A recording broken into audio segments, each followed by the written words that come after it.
There's something else you should know about the Shia. There's many things you may have heard about the Shia school of thought. Here's 10 that happen to be true. Number 1. Shia Muslims recite the adhan, or the call to prayer, differently to other Muslims. Sunnis and Shias have the same adhan, except for a slight difference. After saying Ashhadu anna Muhammadur Rasulullah, Shia Muslims also recite Ashhadu anna Aliyun Waliyullah. They also recite Hayya ala khayril amal. Sunni Muslims recite neither of the two. So what's going on here? Well, first of all, according to the jurists of the Shia school of thought, to say Ashhadu anna Aliyun Waliyullah is not a part of the adhan. Imam Ali is certainly the Wali of Allah, the commander of the faithful, and the first of the 12 Imams. But to recite this testimony in the adhan is not obligatory. To recite Hayya ala khayril amal, however, is. And according to numerous hadith, it was recited in the time of the Holy Prophet, and it was only until the time of the second Khalif that it was omitted from the adhan.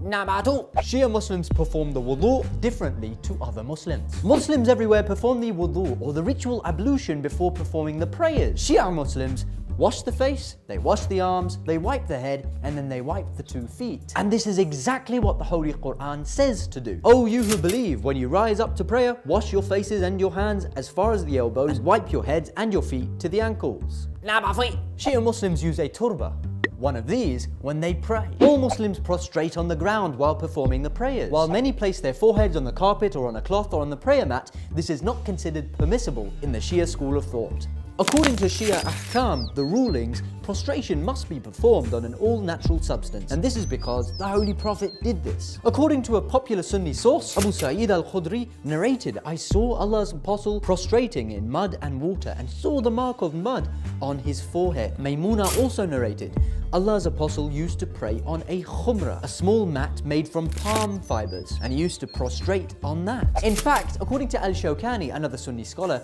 over 10 companions of the Holy Prophet also witnessed him doing this. Imam Sadiq, the 6th of the 12 holy Imams, explained how prostrating on an earth-like substance expresses the humility before the Creator. He said it is not appropriate for one to place his forehead on something which stubborn materialists worship, such as something that we can wear or something that we can eat. Prostration on earth is the best way. And of all the things which are considered permissible for us to prostrate upon, the most recommended is the earth from the sacred land of Karbala. Number 4. Shia Muslims absolutely love the Ahlul Bayt. Before his departure from this temporary world, the Holy Prophet said, I am leaving behind 2 very weighty things. So long as you will remain connected with them, you will never go astray after my departure. One of them is the Book of Allah, and the other is my progeny, my Ahlul Bayt. Muslims who truly love the Holy Prophet and love Allah will obey the Holy Prophet. The Holy Quran states, tell them, if you love God, follow me. Shia Muslims don't love the Ahlul Bayt solely for their virtues, but rather because it's a commandment of the Holy Prophet, which means it's a commandment of Allah. Number 5. Shia Muslims believe in the concept that the 12 holy Imams are immaculate or infallible. Infallibility in the Shia school of thought is the concept that those who are sent by Allah to guide and protect humanity must be sinless human beings, meaning that while having the human ability to sin, they don't, because of the status bestowed upon them by Allah and their high level of faith in Him. And the concept of infallibility is not solely for the Ahlul Bayt, but rather for the Holy Prophet and all the prophets and messengers before him, because a perfect guide for humanity must be free of committing sins. And it makes perfect sense. Think about it. Imagine if somebody told you not to drink alcohol, but on the weekend they were chugging it down. Imagine someone told you not to steal, but somebody stole my hat. Imagine if somebody told you to smile and be well-mannered like this. Smile and be well-mannered, you foul-smelling ape. Do your prayers, you despicable human being. We have a word for such people. It's called hypocrisy. And it would totally defeat the purpose of sending a messenger to guide humanity in the first place. Number 6. Shia Muslims practice a thing called taqiyya. Anytime you try and explain anything about the Shia school of thought, there's always that one guy in the middle of the room who goes, No, don't listen. He's doing taqiyya. He lying. Taqiyya or dissimulation means concealing or disguising one's beliefs, convictions, ideas, feelings, opinions and or strategies at a time of imminent danger to save oneself for the sake of the deen from physical and or mental injury. A basic understanding of taqiyya is that you can lie to protect yourself. The Holy Quran states, whoever disbelieves in Allah except for one who is forced to renounce his religion while his heart is secure in faith. From this verse it is clear that one who is under pressure and is forced to utter disbelief, while inside he still believes, such a person will not be punished because he's only told a lie out of compulsion. So basically, if somebody's holding a gun to your head and telling you to say that you love President Trump, you have the choice to respond to him by saying, I love Trump, to save your life. But what certain people do is that whenever logical proofs are presented to them,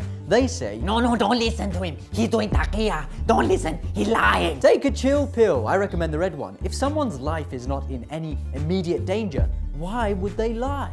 Number 7. Shia Muslims visit shrines. These beautiful pilgrimages have been painted by some takfiris as though they're some sort of pagan ritualism riddled with shirk. Are there not ahadith indicating that the Holy Prophet himself would visit graveyards? According to these ahadith, did the Holy Prophet not visit the graves? The Holy Quran also speaks about erecting masjids upon graves. Number 8. Shia Islam is a political religion. If you thought that Shia Islam is a political movement, you're absolutely right. Read all about it. Imam Khomeini says, anyone maintaining that religion is separate from politics has no knowledge of either religion or politics. The religion of Islam came to reform society, to lead the people of every nation to a right course. It came with laws of justice to establish peace, to govern the affairs of people, Muslims and non-Muslims alike, in the right manner and create social welfare and economic systems in order to eradicate poverty, to eradicate inequality. In fact, one of the very first things that the Holy Prophet did was to establish a government. Yet people try and